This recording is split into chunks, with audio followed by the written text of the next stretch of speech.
தம்பி வேடன் 2 நாளைக்கு முன்னாடி போன்ல பேசினான். நான் சொன்னேன், அப்பா 35 வருஷமா நான் பேசுற அரசியல நீ 3 நிமிஷத்துல பாட்டுல சொல்லி இருக்கிற, எனக்கு ரொம்ப பிடிச்சிருக்கு அப்படின்னு சொன்னேன். அந்த தம்பி சொன்னான்,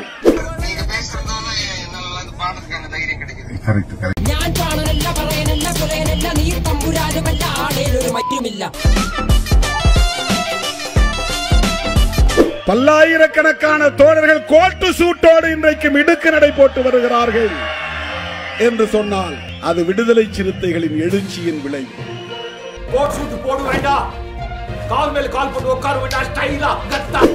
என்ன தோழர்கள் கேட்டாங்க, ஏன் நீங்க ஒரு ஆளு கோட்டு சூட்டு போட்டு வந்தா போதாதா, ஏன் எல்லாரையும் போட சொல்றீங்க? கோட்டு சூட்டு போட்டா உங்க முன்னால கால் மேல கால் போட்டு உட்கார்ந்துட்டா உங்களால பொறுத்துக்க முடியாது. என் கண்ணார பார்க்கணும், கட்டிட வேலை செய்கிறவன் கோட்டு சூட்டோடு வர வேண்டும். ஆடு மாடு மேய்க்கிற தம்பிகள் கோட்டு சூட்டு போட்டுக் கொண்டு நடக்க வேண்டும். ஆட்டோ ஓட்டுகிற தம்பி கோட்டு சூட்டு போட்டு நடக்க வேண்டும். அவனுக்கு காக்கி சட்டை தான் கதி என்று எண்ணக்கூடாது, கந்தல் துணிதான் கதி என்று கிடக்க கூடாது. கோட் சூட்டு போட வேண்டாம், கால் மேல கால் போட்டு உட்கார வேண்டாம், ஸ்டைலா கத்தா. போதெல்லாம் ஓடோடி வருகிற என் உயிரின் உயிரான விடுதலை சிறுத்தைகளே, உங்கள் ஒவ்வொருவரின் காலடிகளையும் தொட்டு எனது நன்றி மலர்களை நான் காணிக்கையாக்குகிறேன்.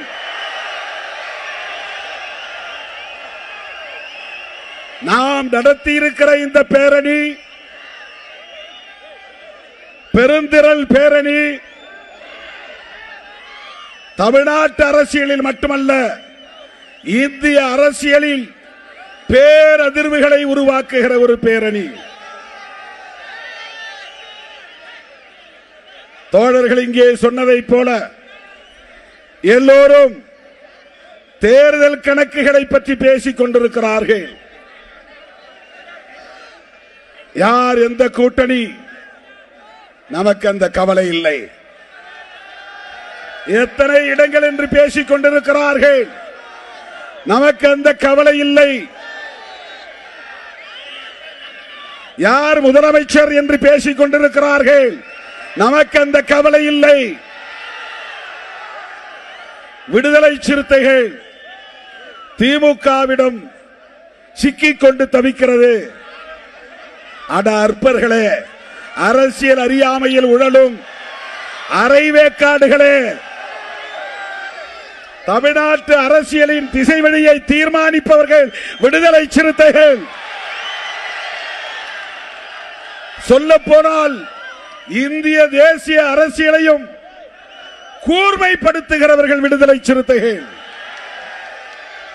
இன்றைக்கு இந்திய அரசியலையே மதச்சார்பின்மைக்கு எதிரானவர்கள், மதச்சார்பின்மைக்கு ஆதரவானவர்கள் என்று கூர்மைப்படுத்துகிற அரசியலை விடுதலை சிறுத்தைகள் மட்டும்தான் முன்னெடுக்கிறது.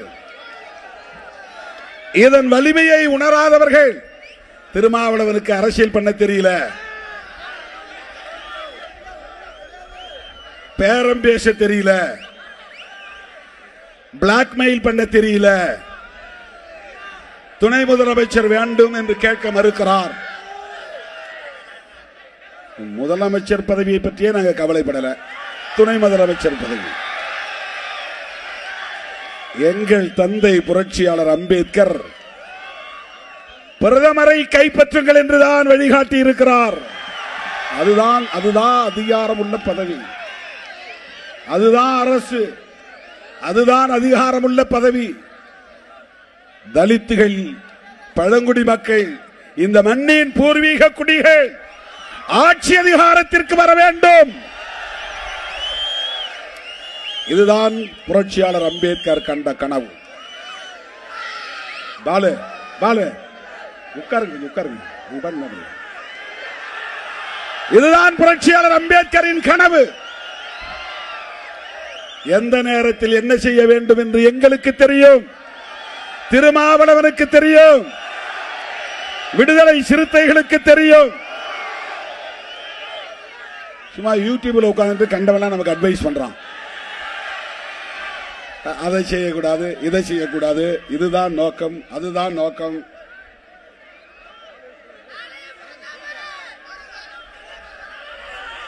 35 வருஷம் இந்த அரசியல நாங்களும் கொட்டை போட்டுக்கிட்டு தான் இருக்கிறோம். பழம் தின்று கொட்டை போடுகிறவர்கள்.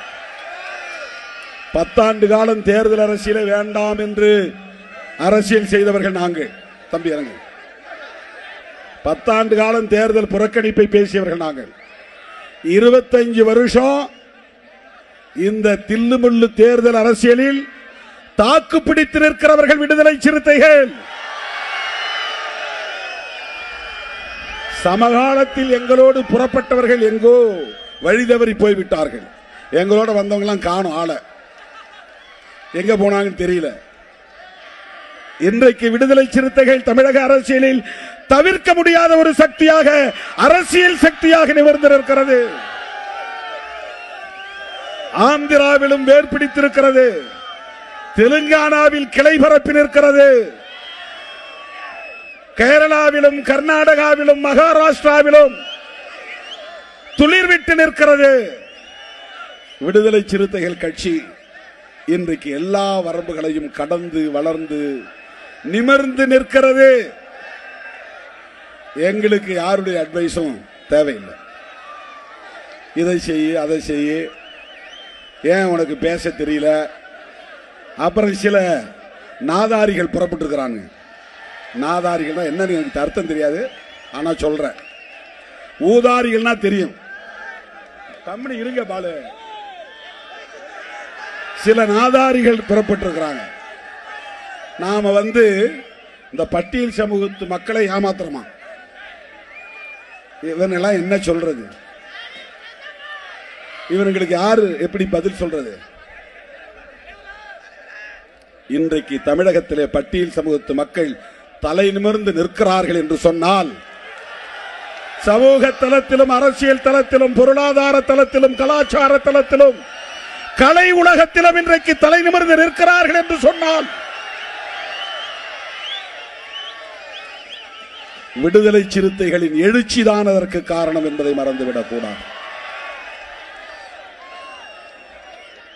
தம்பி வேடன் 2 நாளைக்கு முன்னாடி போன்ல பேசினான். அந்த தம்பி, நான் சொன்னேன், அப்பா 35 வருஷமா நான் பேசுற அரசியல நீ 3 நிமிஷத்துல பாட்டுல சொல்லி இருக்கிற, எனக்கு ரொம்ப பிடிச்சிருக்கு அப்படின்னு சொன்னேன். அந்த தம்பி சொன்னான், ஐயா நீங்க எல்லாம் பேசுறதுனால தான் நாங்கெல்லாம் பாடுறோம். எங்களுக்கு அந்த துணிச்சல்.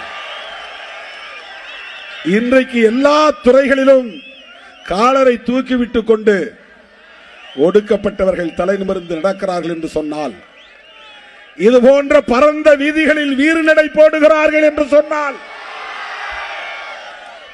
பல்லாயிரக்கணக்கான தோழர்கள் கோட்டு சூட்டோடு இன்றைக்கு மிடுக்கு நடை போட்டு வருகிறார்கள் என்று சொன்னால், அது விடுதலை சிறுத்தைகளின் எழுச்சியின் விளைவு. என்ன தோழர்கள் கேட்டாங்க, ஏன் நீங்க ஒரு ஆளு கோட்டு சூட்டு போட்டு வந்தா போதாதா, ஏன் எல்லாரையும் போட சொல்றீங்க? என் கண்ணார பார்க்கணும். கட்டிட வேலை செய்கிறவன் கோட்டு சூட்டோடு வர வேண்டும்.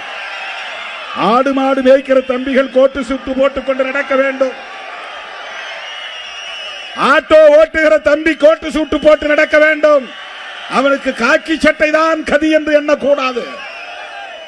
கந்தல் துணிதான் கதி என்று கிடக்க கூடாது.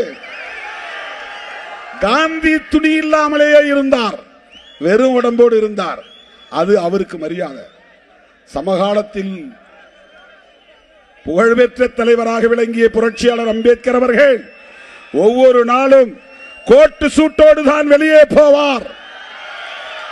அந்த குடும்பம் வறுமையிலே உழன்ற போதும் உடையிலே கவனம் செலுத்தியவர் புரட்சியாளர் அம்பேத்கர். இன்னைக்கு என்னுடைய தம்பிகள் அத்தனை பேர் என்னோட கோட்டு சூட்டோட நிற்கிறான். Blue shirt, blue pant, white shirt, red tie. அப்படியே அம்பேத்கர் மாதிரி நீ நடக்கணும், அம்பேத்கர் மாதிரி உணரணும். சனாதன சக்திகளே அம்பேத்கர் இறந்து விட்டார் என்று நினைக்காதீர்கள். இதோ அம்பேத்கரின் பிள்ளைகள் இருக்கிறோம், அம்பேத்கரின் கருத்தியல் வாரிசுகள் இருக்கிறோம். எங்களை கூமுட்டைகள் என்று எண்ணாதீர்கள். கண்ணில் விரலை விட்டு துழாவுவோம். அரசியல் எங்கள்கிட்ட பேச முடியாது. அரசியல் பேசிப்பார், வா அரசியல் பேசு. ஒன்ன மாதிரி வெறும் சாதி வெறிய பேசுறவங்க அல்ல திரு விடுதலை சிறுத்தைகள். ஆண்ட பரம்பரை, வீர பரம்பரை என்று சொல்லக்கூடியவர்கள் அல்ல, அறிவு பரம்பரை, ஞான வம்சத்தை சார்ந்தவர்கள். எங்கள் தலைவர் அம்பேத்கர் என்று சொல்லுகிற போது எங்களுக்கு மெய் சிலிர்ப்பு ஏற்படுகிறது. நாடி நரம்புகள் முறுக்கேறுகின்றன, தலை நிமருகிறது, மீசை முறுக்கேறுகிறது. இன்னைக்கு தமிழ்நாட்டில் ஒருத்த டிப்டாப்பா மிடுக்கா டிரஸ் பண்ணிட்டு போறானா அவன் சிறுத்தை. இன்றைக்கு தமிழ்நாட்டில் ஒருவன் நல்ல தமிழ் பெயர் சூட்டி இருக்கிறான் என்றால் அவன் விடுதலை சிறுத்தை. இன்றைக்கு தமிழ்நாட்டிலே தெளிவான கொள்கை அரசியல் ஒருவன் பேசுகிறான் என்றால் கண்ணை மூடிக்கொண்டு சொல்லலாம் அவன் விடுதலை சிறுத்தை.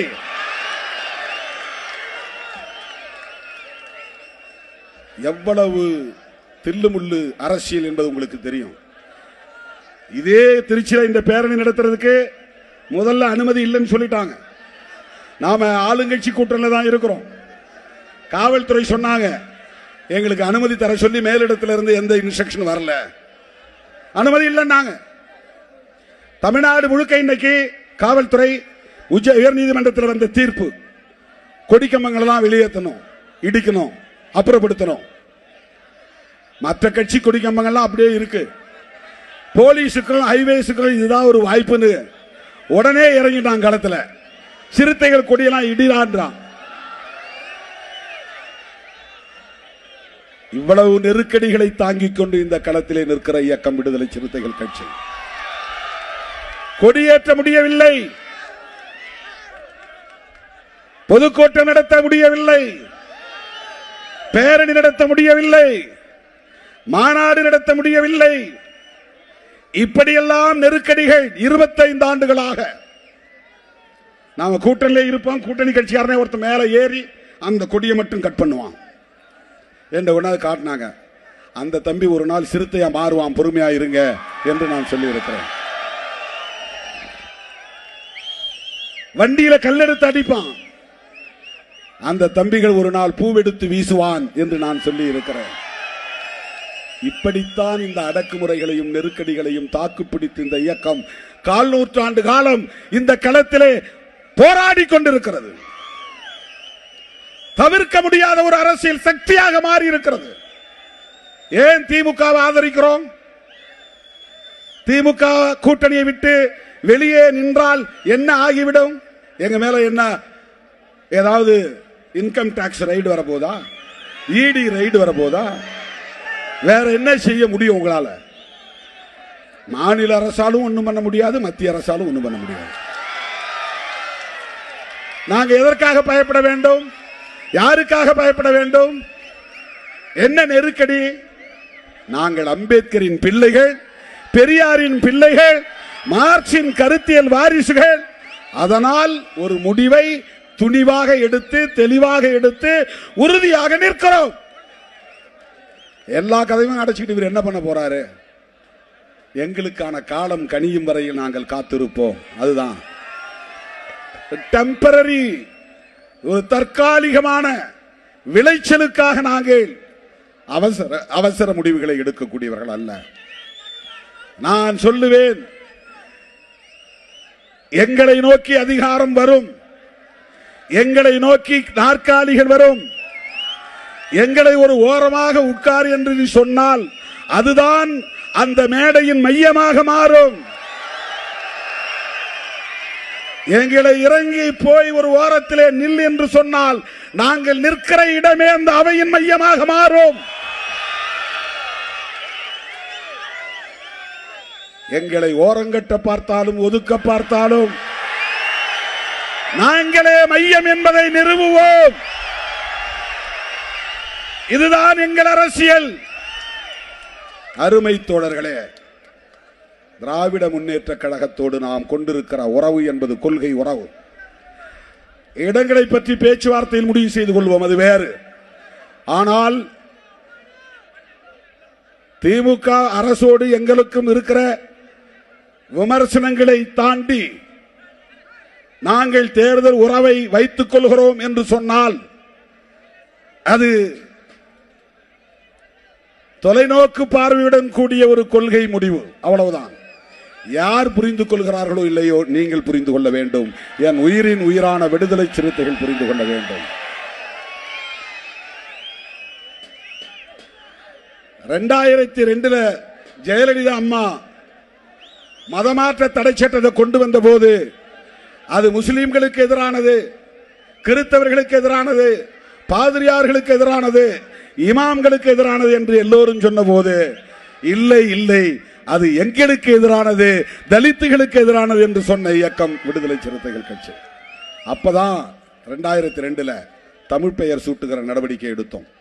மதமாற்ற தடை சட்டத்தை கொண்டு வந்த போது அன்றைக்கும் அந்த சனாதன அரசியலை எதிர்ப்பதிலே தீவிரம் காட்டி இருக்கிறோம். அதுல இருந்து இன்னைக்கு நாம மாறல. அதே அம்மையார் இன்னொரு சட்டம் கொண்டு வந்தாங்க. ஆடு கோழி பலியிடக்கூடாது. என்னென்ன ஆடு பலியிடுவாங்க, கோழி பலியிடுவாங்க, வேற என்ன பன்றி பலியிடுவாங்க. இதெல்லாம் பலியிடக்கூடாதுன்னு ஒரு சட்டம் கொண்டு வந்தாங்க. உடனே நாம சேலத்தில் ஒரு மாநாடு போட்டோம்.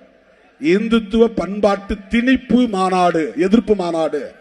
அந்த பண்பாட்டை எங்க மேல திணிக்காத. எங்க குலதெய்வத்துக்கு நாங்க சாராயம் வச்சு படைப்போம், அது எங்க கலாச்சாரம்.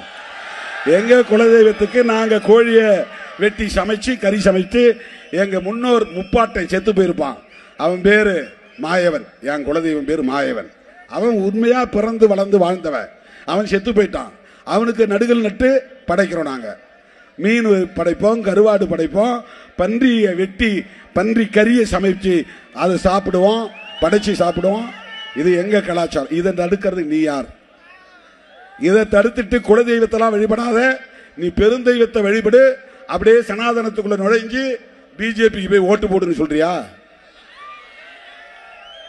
திடீர்னு இன்னைக்கு முருக பக்தர், அவங்க முருகனுக்கு மேல பக்தி வந்துருச்சு. அங்க போனா ராமர் பக்தர், பீகார் போனா கிருஷ்ண பக்தர், மகாராஷ்டிரா போனா விநாயகர் பக்தர், மேற்கு வங்கம் போனா காளி பக்தர், தமிழ்நாட்டுக்கு வந்தா முருக பக்தர், கேரளாவுக்கு போனா ஐயப்ப பக்தர். எத்தனை வேஷம் போடுறான் பாருங்க பிஜேபி காரன் மக்களை ஏய்ப்பதற்கு. என்னைக்காவது அடிப்படை உரிமை கேட்டு போராடி இருக்கிறானா? குடிநீர் வசதி கேட்டு போராடி இருக்கிறானா? மனைப்பட்டா கேட்டு போராடி இருக்கிறானா? ஆரம்ப சுகாதார நிலையம் கேட்டு போராடி இருக்கிறானா? பள்ளிக்கூடம் கேட்டு போராடி இருக்கிறானா? கல்லூரி கேட்டு போராடி இருக்கிறானா? இடஒதுக்கீடு கேட்டு போராடி இருக்கிறானா? தனியார் துறைகளில் இடஒதுக்கீடு வேண்டும் என்று சொல்லி இருக்கிறானா? நீட் வேண்டாம் என்று போராடி இருக்கிறானா? ஓபிசி இடஒதுக்கீட்டை உயர்த்த வேண்டும் என்று சொல்லி இருக்கிறானா? மதமாறியவர்களுக்கு இடஒதுக்கீடு வேண்டும் என்று சொல்லி இருக்கிறானா? திடீர்னு முருக பக்தன் என்ன கேட்டான்? முருக பக்தன் என்ன, பழனிக்கு போனா அவனுக்கு அங்க பஞ்சாமிர்தம் கிடைக்கும், வாங்கி சாப்பிட்டு வர போறான், இங்க இருந்து நடந்து போறான். முருக பக்தனுக்கு ஒரு கோரிக்கையுமே இல்லையே, நீ எதுக்கு முருக பக்தன் மாநாடு நடத்துற? இதுதான் சனாதன புத்தி, உத்தி, அரசியல். இந்த மக்களை மதத்தை சொல்லி மயக்க பார்க்கிறார்கள். தலித்துகளை இந்துக்கள் தானே. இதே பிஜேபி காரன் தலித்துகள் தெருக்கு தேர் வரணும்னு போராடி இருக்கிறானா? மேல் பாதியில கோயிலை திறக்கணும்னு போராடி இருக்கிறானா?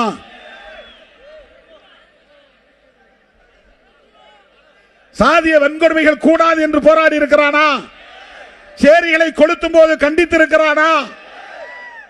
இங்க வேப்பந்தட்டில கோர்ட் ஜட்ஜ்மெண்ட் கொடுத்துட்டான், ஸ்டே கொடுத்துட்டான். ஒரு 100 மீட்டர் எஸ்சி தெருவுக்கு தேர் வரட்டும்ன்றான். முடியாதுன்னு கலெக்டர் சேர்ந்து தீர்மானம் போடுறான். கலெக்டர் போலீஸ் எல்லாம் சேர்ந்து பழையபடி எப்படி இருந்ததோ அப்படியே இரு. இது என்ன தீர்மானம்? இது கடந்த காலத்தில் எப்படி இருந்ததோ அப்படியே இரு.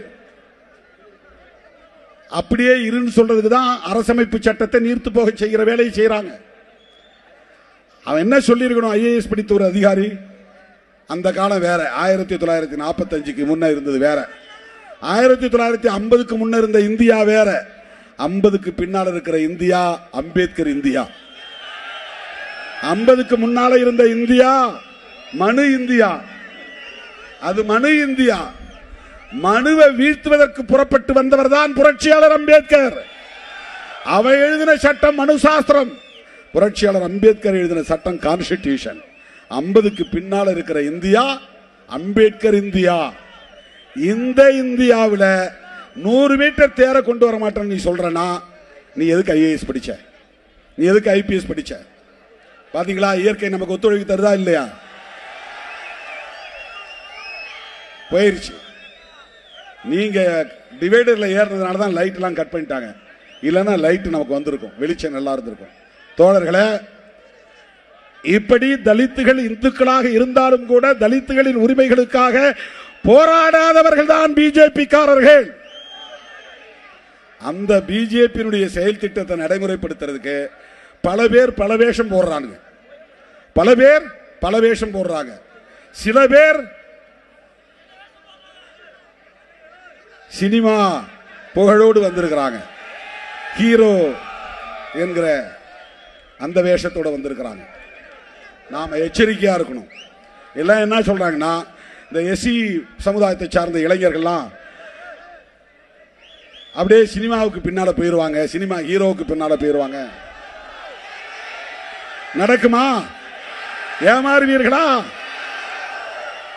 அப்படி வெறும் சினிமா விளம்பரத்திற்காக அல்லது அந்த புகழுக்காக மயங்கி அரசியல் களத்திலே தோல்வி அடையக்கூடியவர்களா நீங்கள்? நான் சொன்ன அம்பேத்கரை ஏற்றுக்கொண்ட எவனும் எந்த விளம்பர மாயைக்கும் பணிய மாட்டான், விளைவோக மாட்டான். அம்பேத்கர் அரசியலே வேற, அதை அவங்களால புரிஞ்சுக்கவே முடியாது. இன்றைக்கும் அம்பேத்கர் சொன்னால் கோடி மக்கள் குரல் எழுப்புவார்கள், கூச்சல் எழுப்புவார்கள். இந்தியா முழுக்க, உலகம் முழுக்க சினிமாக்காரங்களுக்கு அந்தந்த ஏரியாவில் தான் கோஷம் வரும், கூட்டம் வரும். அப்படின்னா அம்பேத்கர் 1,00,000 மடங்கு ஹீரோ. அவர் நீ 100 படத்துக்கு ஹீரோவா இருப்ப. அம்பேத்கர் இறந்தது 56. இன்னைக்கு நீங்க கலிபோர்னியாவில் போய் அம்பேத்கர் சொல்லுங்க, அப்படியே எழுந்திருப்பான் ஒரு 100 பேர். ஜெய் பீம், ஜெய் பீம் அப்படின்னு முழங்குவாங்க. இந்த முழக்கத்துக்கு எவ்வளவு பெரிய ஈர்ப்பு! 1,00,000 சூப்பர் ஸ்டாருக்கு சமமானவர் புரட்சியாளர் அம்பேத்கர். சூப்பர் ஸ்டார்னா தமிழ்நாட்டுக்குள்ள, சுப்ரீம் ஸ்டார் தமிழ்நாட்டுக்குள்ள, அல்டிமேட் ஸ்டார் தமிழ்நாட்டுக்குள்ள, நம்ம பவர் ஸ்டார் தமிழ்நாட்டுக்குள்ளதான். அம்பேத்கர் அதையெல்லாம் தாண்டிய ஸ்டார், அதுக்கு பேரே கிடையாது. அந்த அம்பேத்கரை தலைவராக ஏற்றுக்கொண்ட எம் உயிரின் உயிரான விடுதலை சிறுத்தைகள் ஒரு ஓட்டு சிதறாது. சிறுத்தைகள் எப்பக்கமோ அப்பக்கம்தான் வெற்றி.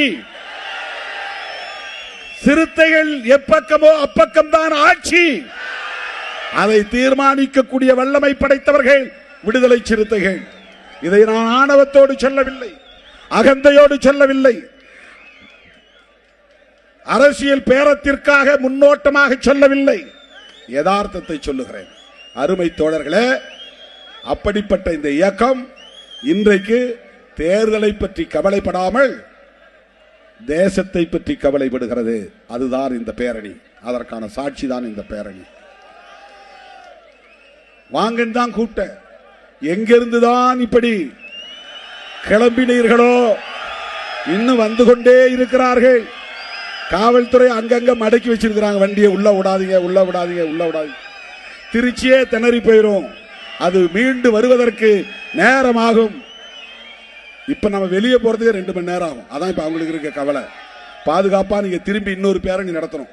இப்படியே திரும்பவும் நீங்க மன்னார்புரம் போகணும், இப்படியே நடந்து போகணும். உங்க வண்டி எல்லாம் அங்கதான் வரும், இந்த பாலத்துக்கு கீழே. பஞ்சப்பூர்ல இருந்து வந்து தென் மாவட்டங்கள் வண்டியெல்லாம் இங்க வந்து மன்னார்புரத்தில் நிற்கும். நீங்க ஏறி போயிடலாம். அந்த பக்கம் போனீங்கன்னா ஜி கார்னர் வட மாவட்ட வண்டிகள்லாம் வந்துடும். நீங்க திரும்ப இங்க இருந்து ஒரு 2 கிலோமீட்டர் நடக்கணும், மறுபடியும் பேரணி. தோழர்களே, நான் நிறைவுக்கு வருகிறேன். இந்த பேரணி ஒரு செய்தியை சொல்லுகிறது. என்ன செய்தியை சொல்லுகிறது என்றால், எல்லாவற்றையும் விட முதன்மையானது தேசம். 2026 தேர்தல், அதுல பேரம், அதுல சீட்டு, அதுல வெற்றி தோல்வி, அதையெல்லாம் விட, கூட்டணி கணக்குகள் எல்லாவற்றையும் விட தேசம் முதன்மையானது. அந்த தேசத்தை கட்டமைக்க வேண்டும் என்றால், அம்பேத்கர் தேசத்தை கட்டமைக்க வேண்டும் என்றால், அவர் வகுத்தளித்த அரசமைப்பு சட்டத்தை பாதுகாக்க வேண்டும். அரசமைப்பு சட்டத்தை பாதுகாக்க வேண்டுமானால் அதுல உயிர் மூச்சு கோட்பாடு, ஆன்மான்னு ஆங்கிலத்தை வடமொழியில சொல்லுவாங்க. கான்ஸ்டிடியூஷனுடைய ஆன்மா, ஆன்மானா உயிர் மூச்சு. அதுல முக்கியமா 3 இசம் இருக்கு கான்ஸ்டிடியூஷன்ல. 1 செக்யூலரிசம், 2 புளூரலிசம், 3 பெடரலிசம். இதெல்லாம் நீங்க தெரிஞ்சுக்கணும், இதெல்லாம் நீங்க சொல்ல தெரியணும். செக்யூலரிசம், பெடரலிசம், புளூரலிசம், இதை தாண்டி 4 பேசிக் ஃபேக்டர் இருக்கு, 4 அடிப்படை கூறுகள்: நீதி, சுதந்திரம், சமத்துவம், சகோதரத்துவம். இதுதான் அம்பேத்கரிசம், இதுதான் கான்ஸ்டிடியூஷன். இதன் அடிப்படையில் தான் புதிய இந்தியாவை கட்டமைக்க போகிறோம். அப்படி உருவானால் அந்த தேசத்திற்கு பெயர் அம்பேத்கர் தேசம். அதுதான் அம்பேத்கர் கண்ட கனவு, அம்பேத்கர் இந்தியா. அதுதான் அம்பேத்கர் உருவாக்க நினைத்த இந்தியா. அந்த இந்தியாவில் சாதி இருக்காது, பாகுபாடு இருக்காது, ஆண் பெண் பேதம் இருக்காது, உயர்வு தாழ்வு என்கிற அகந்தை இருக்காது. உயர்ந்த சாதிதான் நாங்கள் என்று சொல்லுகிற இருமாப்பு இருக்காது. எல்லாம் சகோதரர்களாக நாம் வாழ்வோம். இஸ்லாமியர்கள் எங்கள் சொந்தம், கிறிஸ்தவர்கள் எங்கள் சொந்தம், இந்துக்கள் எங்கள் சொந்தம், சமணர்கள் எங்கள் சொந்தம், சீக்கியர்கள் எங்கள் சொந்தம், பௌத்தர்கள் எங்கள் சொந்தம். யாதும் ஊரே யாவரும் கேளீர். அப்படி ஒரு இந்தியாவை நாம் கட்டமைக்க வேண்டுமானால் அரசமைப்பு சட்டத்தின் உயிர் மூச்சு கோட்பாடுகளில் ஒன்றான செக்யூலரிசம் என்பது பாதுகாக்கப்பட வேண்டும். அதைத்தான் செக்யூலரிசம் என்பதை நாம் என்ன சொல்லுகிறோம் என்றால், எந்த மதத்தையும் சார்ந்திருக்க கூடாது என்பது மட்டுமல்ல, எந்த மதத்தையும் எதிர்க்க கூடாது, எந்த மதத்திற்கும் எதிரான பகையை வளர்க்க கூடாது. அதுதான் செக்யூலரிசம். இன்னைக்கு இந்த அரசு என்ன பண்றாங்க தெரியுமா? நீ இந்து மதத்துக்கு ஆதரவா பேசு, முருக பக்தர் மாநாடு நடத்து, ஐயப்பன் மாநாடு நடத்து, அது பிரச்சனை இல்லை. ஆனால் அவன் செய்யக்கூடிய மிக முக்கியமான முரண்பாடான அரசியல் என்னவென்றால், முஸ்லீம்களையும் கிறிஸ்தவர்களையும் இந்த தேசத்தின் அந்நியர்களாக காட்டுகிறார்கள், பகைவர்களாக காட்டுகிறார்கள், எதிரிகளாக நிறுத்துகிறார்கள். எந்த மதத்திற்கு எதிராகவும் செயல்படக்கூடாது. அதுதான் செக்யூலரிசம். தோழர்களே, குடியுரிமை திருத்த சட்டம் முஸ்லிம்களுக்கு எதிரானது. உறுப்பு எண் 370 நீக்கம் முஸ்லிம்களுக்கு எதிரானது. முத்தலாக் திருத்த சட்டம் முஸ்லிம்களுக்கு எதிரானது. வக்ஃப் திருத்த சட்டம் முஸ்லிம்களுக்கு எதிரானது. ஒரு அரசாங்கம் இப்படி எதிராக செயல்படலாமா? அரசுக்கு மதம் இல்லை. இதை மட்டும் சொல்லி நிறைவு செய்ய விரும்புகிறேன். உலகத்தில் தோன்றிய எல்லா மதங்களுக்கும், எல்லா நாடுகளுக்கும் அரச மதம் உண்டு, இல்லை என்று மறுக்கவில்லை, அதை ஏற்றுக்கொள்கிறோம். இந்தியாவுக்கும் அரச மதம் வேண்டும், அதிலே மாற்று கருத்து இல்லை. ஆனால் எந்த மதத்தை அரச மதமாக அறிவிப்பது? இதுதானே விவாதம் நடந்தது. புரட்சியாளர் அம்பேத்கர் அவர்கள், பண்டிட் ஜவஹர்லால் நேரு அவர்கள், காந்தியடிகள், இவர்கள் எல்லாம், சர்தார் வல்லபாய் பட்டேல் போன்ற தலைவர்கள் எல்லாம் நீண்ட நெடிய விவாதத்திற்கு பிறகு ஒப்புக்கொள்ளப்பட்ட ஒரு அரசியல் தான் செக்யூலரிசம். எல்லா நாடுகளிலும் செக்யூலரிசம் உண்டு, மேற்கத்திய நாடுகளிலும் செக்யூலரிசம் உண்டு, ஐரோப்பிய நாடுகள் அனைத்திலும் செக்யூலரிசம் உண்டு, அமெரிக்காவிலும் கூட செக்யூலரிசம் உண்டு. ஆனாலும் அவர்கள் அரச மதம் என்று ஒரு மதத்தை அறிவித்திருக்கிறார்கள்.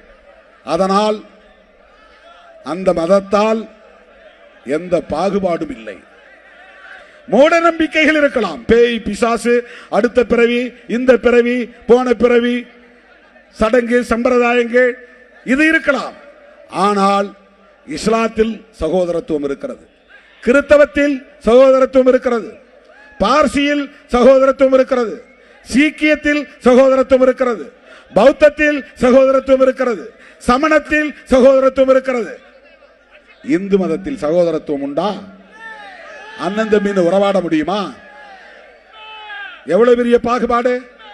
இதையே இந்து மதத்தை உயர்த்தி பிடிப்பவர்கள் சுய விமர்சனம் செய்ய தயங்குகிறார்கள். அம்பேத்கர் எதிர்த்தது ஏன்? பெரியார் எதிர்த்தது ஏன்? மகாத்மா பூலே எதிர்த்தது ஏன்? அம்பேத்கர் என்ன முஸ்லிமா? பெரியார் என்ன கிறிஸ்தவரா? இங்கே சில பேர் கண்டுபிடிச்சிருக்கிறாங்க, பெரியார் கன்னடர். என்னையா அரசியல்? கருணாநிதி தெலுங்கர். அப்படின்னா நீ அம்பேத்கர் என்ன சொல்லுவ? அம்பேத்கர் நீ என்ன சொல்லுவ? அம்பேத்கர் யார்?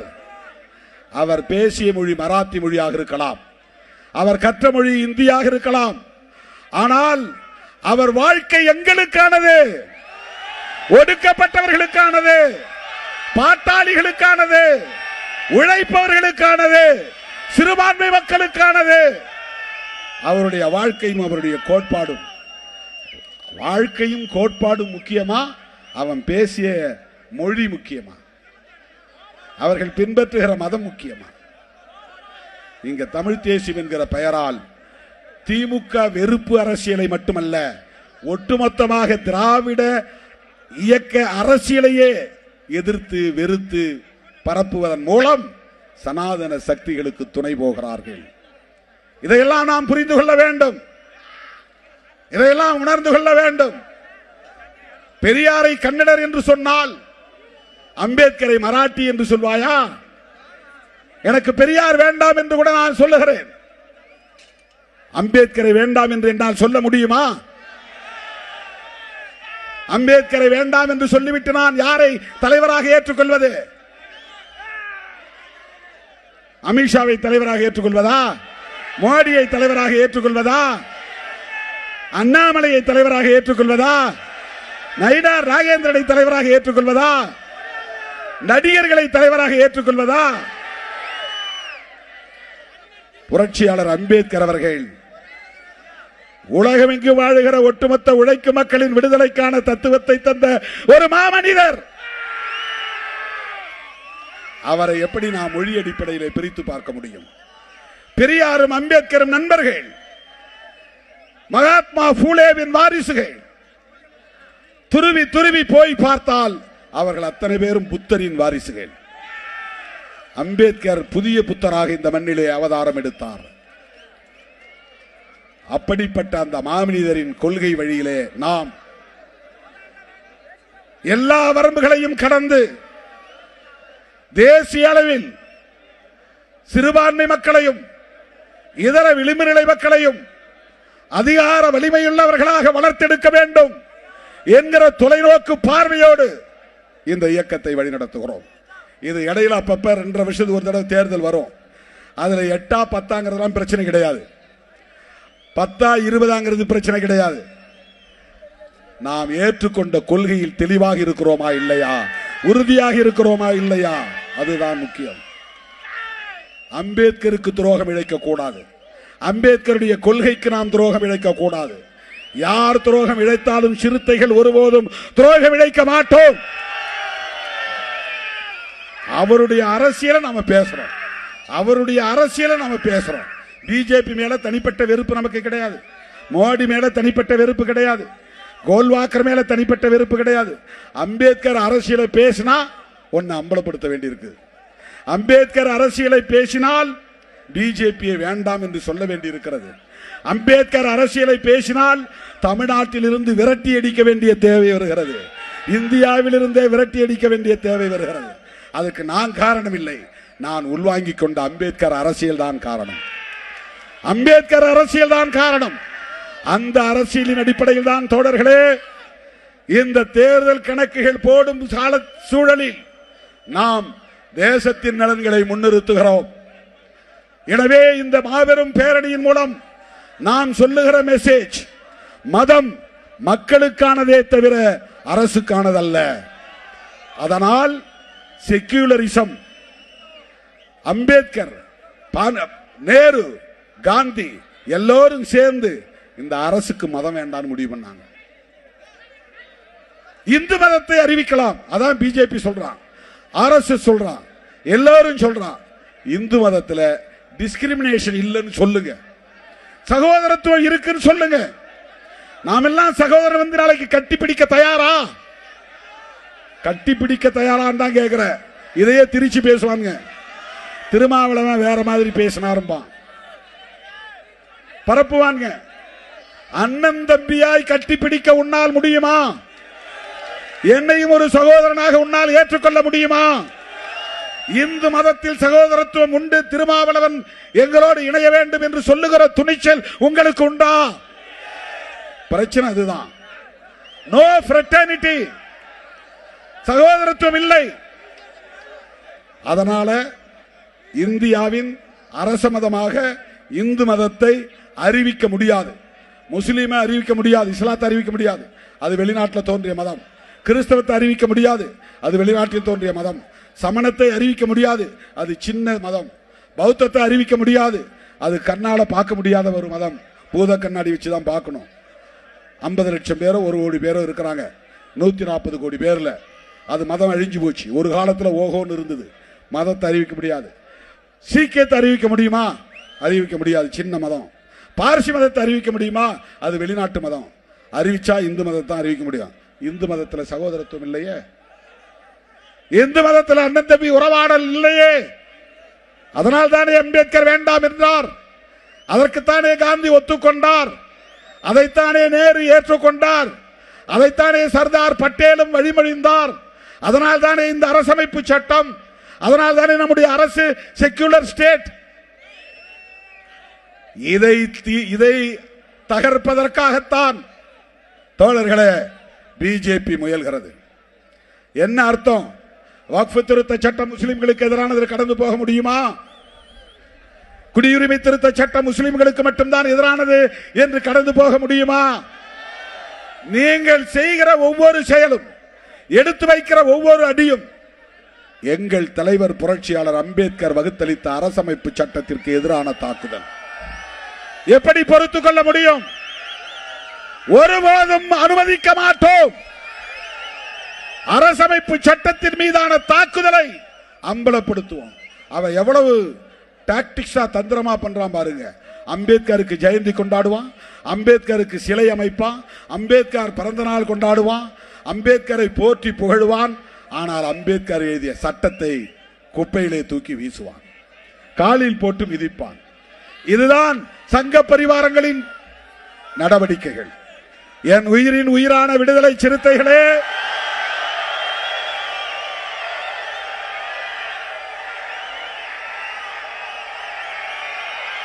நம்மை எந்த சக்தியாலும் வீழ்த்த முடியாது. தற்காலிக அரசியல் பயனுக்காக நாம் தவறான முடிவை ஒருபோதும் எடுக்க மாட்டோம். தேர்தல் அரசியலில் கிடைக்கிற தற்காலிக பயன் முக்கியம் இல்லை. இந்த நாடு முக்கியம், தேசம் முக்கியம், அரசமைப்பு சட்டம் முக்கியம். அதற்கான போராளிகளாக இந்த களத்தில் நிற்போம். அதற்கான போர்படை வீரர்களாக இந்த களத்தில் நிற்போம். தேர்தல் வரும் போகும். மறுபடியும் சொல்லுகிறேன், தேசிய அளவில் சிறுத்தைகளா சனாதன சக்திகளா என்றுதான் அரசியல் இனி தமிழ்நாட்டில் நடக்கும். சனாதன சக்திகளா விடுதலை சிறுத்தைகளா என்ற அரசியல் தான் தமிழ்நாட்டில் நடக்கும். அதற்கு தயாராவோம் என்று சொல்லி என் அழைப்பை ஏற்று ஓடோடி வந்த என் உயிரின் உயிரான விடுதலை சிறுத்தைகள் அனைவருக்கும் என்னுடைய நெஞ்சார்ந்த நன்றியை தெரிவித்து,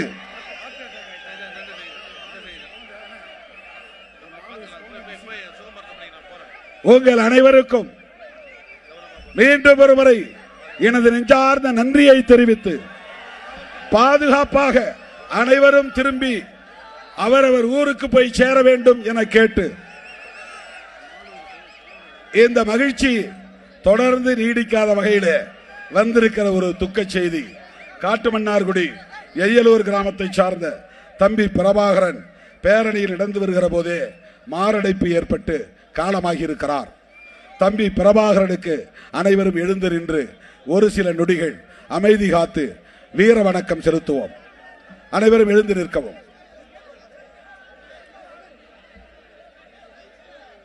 நீங்க பாதுகாப்பா போனோம், அமைதியா இருங்க.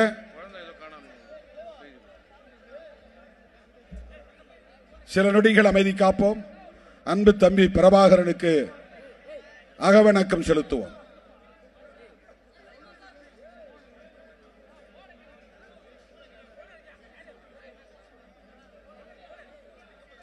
வீர வணக்கம், வீர வணக்கம்.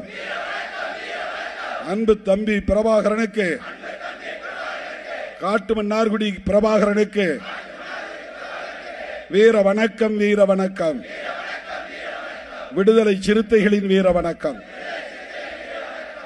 அதே போல மணப்பாறையை சார்ந்த ஆவாரம்பட்டி நிகில் வடிவேல் அவர்களின் பையன், 4 வயசு பையன், எங்கே இந்த கூட்டத்தில் நான் அதனால தான் பிள்ளைங்கள்லாம் அழைச்சிட்டு வராதீங்கன்னு சொன்னேன். எங்கேயாவது நின்னாங்கன்னா அவங்க அப்பாவுக்கு உடனே தொடர்பு கொள்ளுங்க.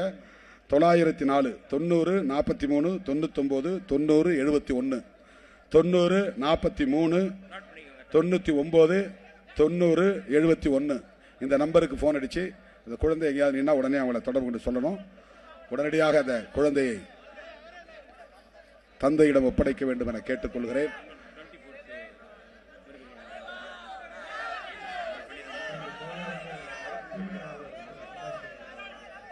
இப்போ உங்க யாருக்கும் எழுந்திருச்சு போக மனசு வரலையா? இயக்க வரலாற்றிலே 7:15 நிகழ்ச்சி முடித்தது இதுதான். அனைவரும் பாதுகாப்பாக வீடு திரும்ப வேண்டும் என்று கேட்டு முடிக்கிறேன். நன்றி, வணக்கம்.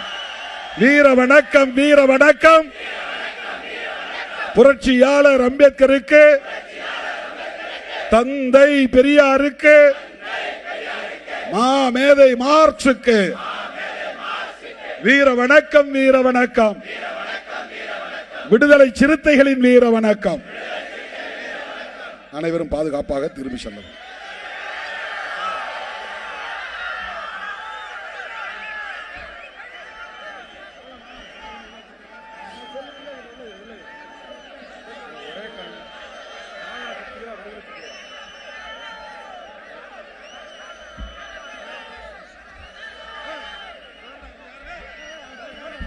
Hey, hey, hey, hey, hey.